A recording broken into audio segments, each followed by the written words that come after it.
विनयशील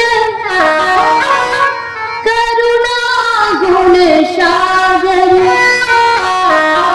जयति बचन रचना अति रागर। इस दुनिया को सुखी कौन कर सकता है? उन्हें वो सुखी कर सकता है जिसके जीवन में विनम्रता है, जिसके जीवन में सदाचरण है, जिसके जीवन में करुणा है, जिसके जीवन में शील है, सद्व्यवहार है, सदाचरण है, वो ही संसार को सुखी कर सकता है। इस संसार में अवसाद पैदा करने वाले, चिंताएं पैदा करने वाले, परेशानियां देने वाले आपको लाखों करोड़ मिल जाएंगे, लेकिन आपके जीवन में सुख देने वाले वो होते हैं जो जिनका जीवन सील और सदाचरण से युक्त होता है। वो आप जीवन को सुख देते हैं। इसलिए राम क्या है? बोले विनयशील करुणा गुण सागर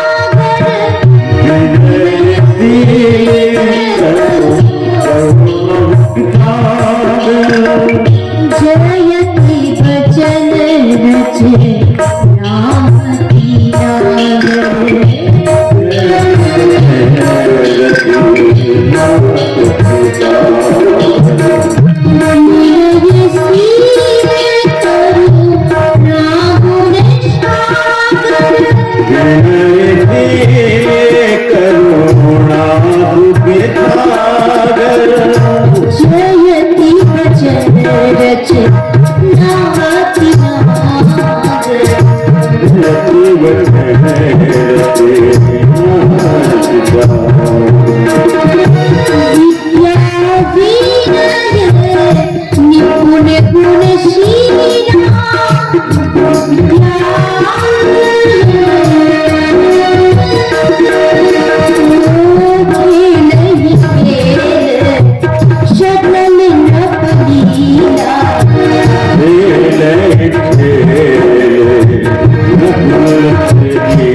जीवन में धर्म ग्रंथों को, शास्त्रों को, संतों को सिर्फ सुनते ही नहीं बल्कि उनको पालन करते,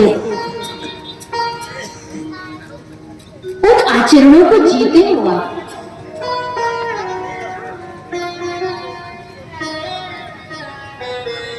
हमेशा मुझे याद आता है बहुत सुंदर बात जो विवेकानंद जी ने कही थी। भारत स्वतंत्रता की बेड़ियों में झगड़ा था और उस समय विवेकानंद जी जापान गए थे। तो जापान के लोगों ने विवेकानंद जी से एक प्रश्न किया और कहा कि भारत के लोग अपने घरों में रामायण रखते हैं, भारत के लोग अपने घरों में गीता रखते हैं, उपनिषद रखते हैं, शास्त्र रखते हैं, 18 पुराण रखते हैं, लेकिन फिर भी भारत के लोग गुलाम क्यों हैं? फिर भी भारत के लोग परतंत्र क्यों हैं? भारत के घर में तो रामायण है, भारत के घर में तो गीता है, फिर भारत क्यों परतंत्रता की बेड़ियों से जकड़ा हुआ है? क्यों गुलाम है? क्यों गुलामी की जंजीरों में बिंधा हुआ है? तो स्वामी विवेकानंद जी ने बहुत सुंदर उत्तर दिया। जापान की भूमि पर उन्होंने कहा कि भारत के लोग घर में रामायण और गीता तो रखते हैं, लेकिन वैसे ही जैसे कोई व्यक्ति घर में बंदूक तो रखता हो लेकिन बंदूक को चलाना नहीं जानता। घर की खुटी पर बंदूक को टांग के तो रखता हो लेकिन कभी उसने बंदूक को चलाया नहीं, कभी उसने बंदूक चलाना सीखा नहीं। तो विवेकानंद ने कहा उसी तरह भारत के लोगों ने घर में रामायण को तो रखा है लेकिन रामायण को कभी जिया नहीं। रामायण तो हम रखते हैं लेकिन रामायण को हम जी नहीं पाते। मैं निश्चय ही कहूंगी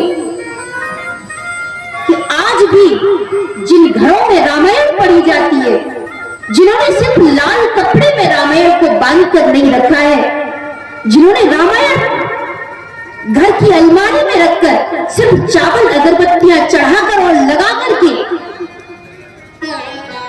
जिन्होंने इस पूजा को इतिश्री नहीं किया है बल्कि जिन्होंने रामायण के पन्नों को खोलकर देखा है, पढ़ा है और जिया है, आज भी उन घरों में राम राज्य जिंदा है। आज भी उन घरों में राम मौजूद है। इसलिए ये रामायण उस बंदूक की तरह है। घर में डाकू आ जाए, बंदूक को खूंटी पे टांग दिया, अब चलाना कभी सीखा नहीं तो होगा क्या कि डाकू आएगा, चोर डकैत आएगा और लूट के ले जाएगा। आप कहेंगे मेरे पास तो बंदूक है, मेरे पास तो साधन है, मैं अपना संरक्षण कर सकता हूं, लेकिन संरक्षण तभी तो कर पाओगे जब उसको चलाना सीखोगे। तो बंदूक ताकत तो बनती है जब आप उसको चलाना सीखते हो। वैसे ही रामायण इस राष्ट्र की ताकत तब बनती है जब रामायण को अपने जीवन में आचरण में चलाया जाता है, तब ताकत बनती है रामायण। श्री रामायण को जियो, राम के गुणों को जो विनम्रता से शुरू होते हैं, जो शीलता और सदाचार से शुरू होते हैं, उन गुणों को हम अपने जीवन में क्यों नहीं लाते? आज व्यक्ति के जीवन में सदाचरण की कमी आई है। आज संसार में सदाचरण के स्थान पर स्वेच्छाचार बढ़ा है। लोग अपनी अपनी इच्छा के अनुसार चल रहे हैं, अपनी अपनी इच्छा के अनुसार चल रहे, अपनी अपनी इच्छा के अनुसार जी रहे, अपनी अपनी रुचि के अनुसार जीवन जी रहे हैं। लेकिन ये स्वेच्छाचार को बढ़ावा देता है। हमें स्वेच्छाचार को बढ़ावा नहीं देना है, हमें सदाचार को बढ़ावा देना है, क्योंकि इस राष्ट्र में सदाचार सदा जिंदा रहा है। भारत भूमि का गौरव रहा है। यहाँ सदाचारी, तपस्वी, ऋषि, मुनि, संत, महात्मा, परमात्मा इस धरा पर, इस भूमि पर आया है, जिनके चरणों की धूल से ये धरा पवित्र हुई है, जिनके चैत्र की ऊंचाइयों से ये राष्ट्र गुंजायमान हुआ है, वो ये भारत भूमि, यहाँ सदाचरण को शीर्ष दिया गया है।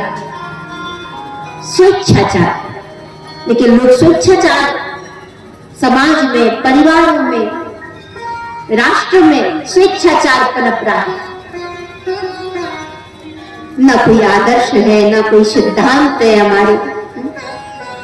बोले आज इस दल में है, कल उस दल में हो जाएंगे, और इसने सारी दुनिया को दलदल बना के रख दिया।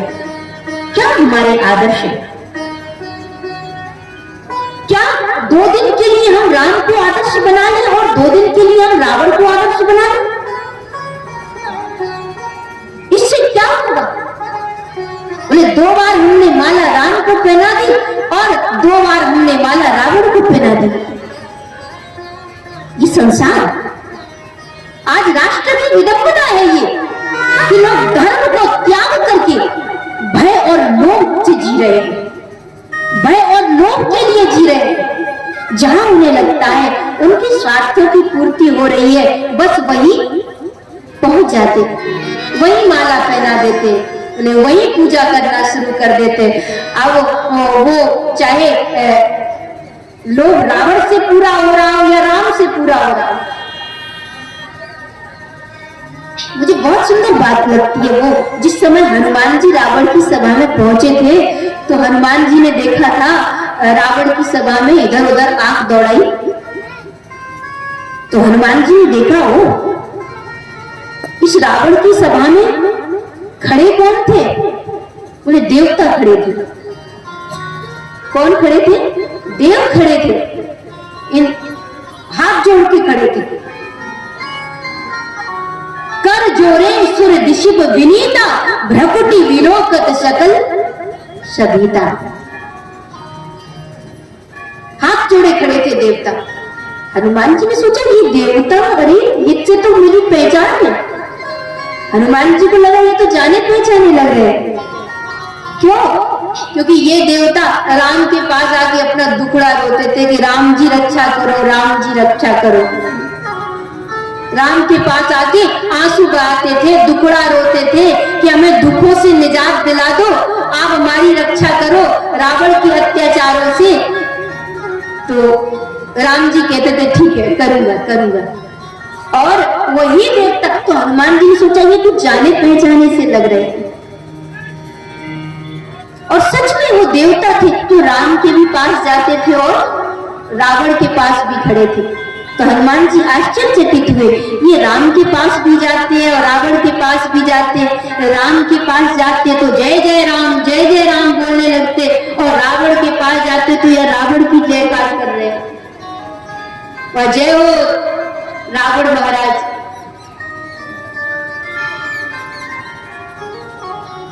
अक्षर कर बैठी हो। एक बार एक जगह एक मैया कथा में राम की बात आती तो यूं सिर झुका लेती, और रावण की बात आती तो यूं सिर झुका लेती। तो मैंने बुलाया, मैंने कहा मैया इधर तो आओ। बोले हाँ।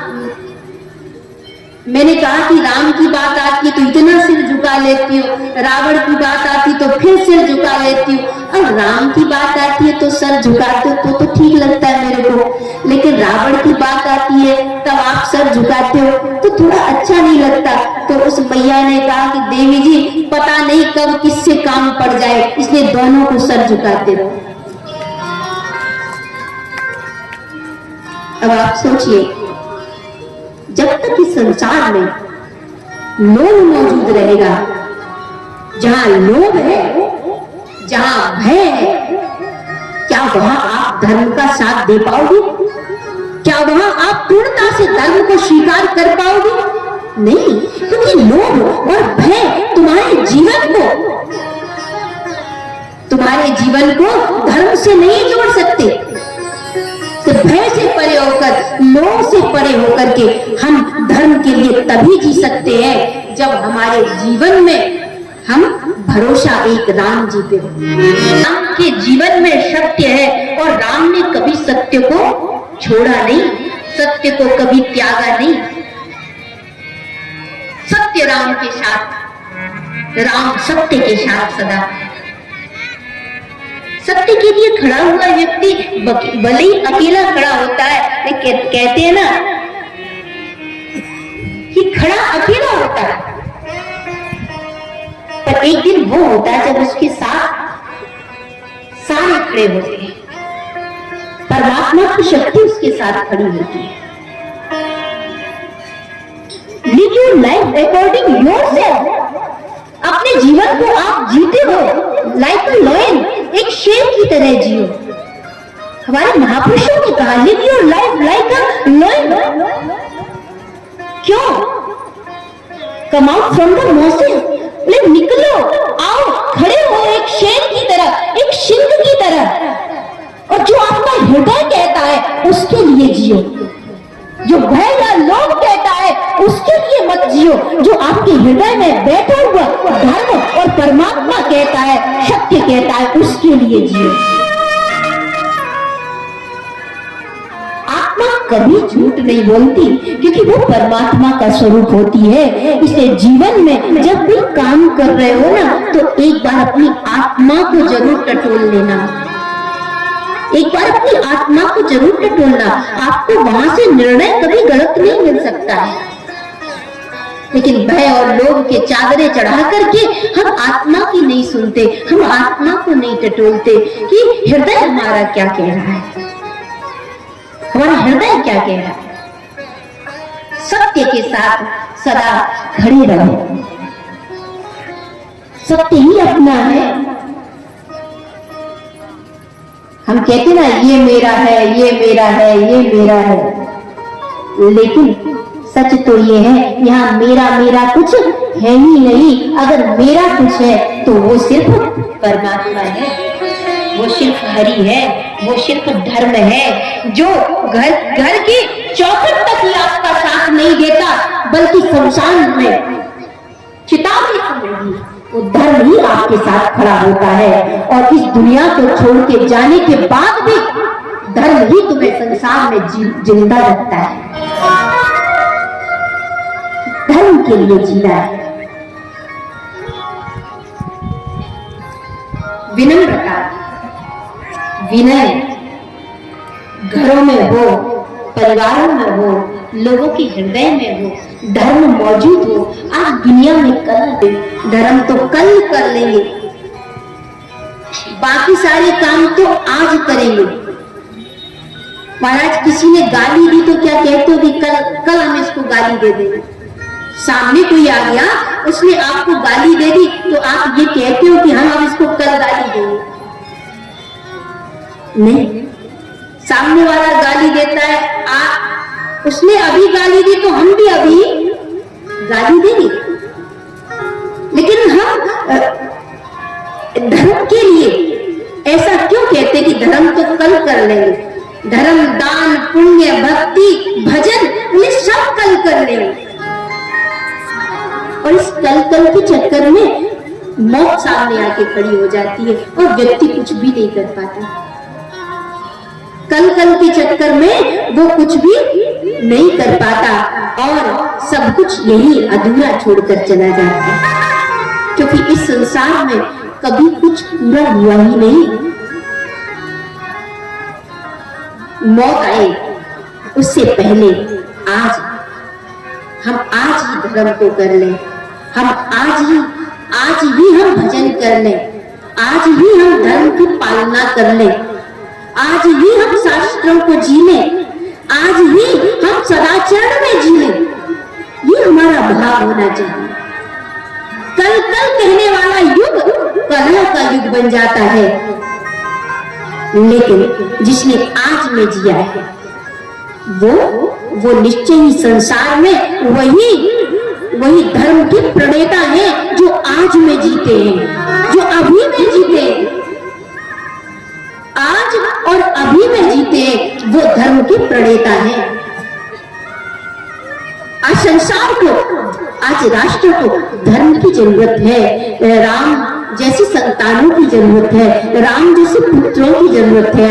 आज सीता जैसी बेटियों की और बधुओं की जरूरत है आज समाज को। बेटा विनम्र भाव वाला सदाचारी होना चाहिए।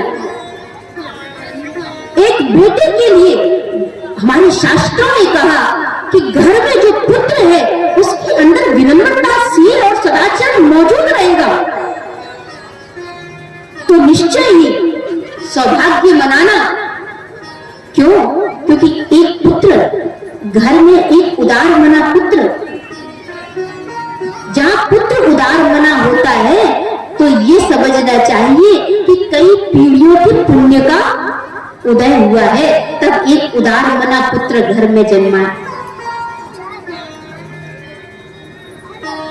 बेटों के अंदर, आज समाज में आप घर के बेटे हो, युवा हो, आपके जीवन में शील और सदाचार मौजूद होना चाहिए।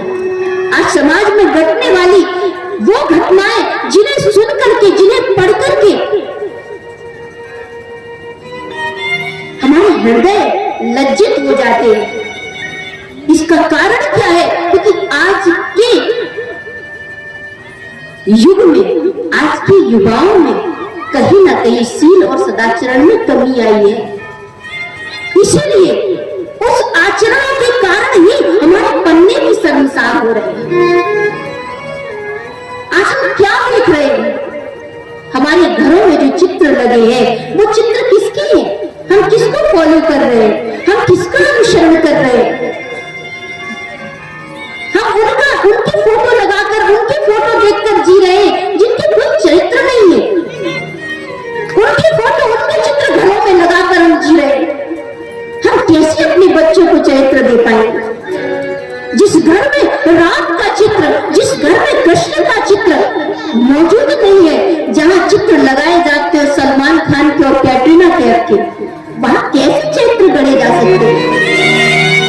कैसे चरित्र गढ़े जाएंगे वहां? चित्रों से भी चरित्र को जोड़ के देखिए। आज घरों के कमरों में वो मैगजीन्स पड़ी है जिनके पन्नों पर आज नग्न चित्र छपे हुए हैं, जिन्हें देखकर हमारी संस्कृति शर्मसार हो जाए।